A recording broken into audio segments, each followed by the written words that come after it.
Sir ಶರತ್ ಅಂತ ನನ್ನ ಹೆಸರು. ಶರತ್, ತಾವು ಅರಣ್ಯ ಇಲಾಖೆದವರ? ಒಂದು ಅರಣ್ಯ ಇಲಾಖೆಗೆ ಬರಲ್ಲ, ಹಾ. ಅರಣ್ಯ ಇಲಾಖೆದಲ್ಲೇ ಒಂದು ಸಪರೇಟ್ ಓಕೆ. ಕರ್ನಾಟಕ ಮೃಗಾಲಯ ಪ್ರಾಧಿಕಾರ. Okay okay. ಸೊ ಟಿಕೆಟ್ ಇವಾಗ ಇವಾಗ ನಾವು ಸಫಾರಿಯನ್ನು ಮಾಡ್ತಿದ್ದೇವೆ. ಹಲೋ, ಎಲ್ಲಿದ್ದೀರಾ?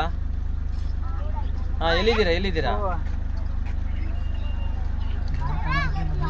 ಬನ್ನಿ.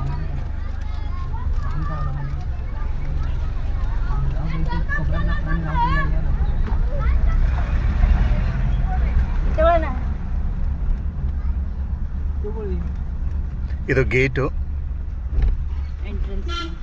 ಎಂಟ್ರೆನ್ಸ್.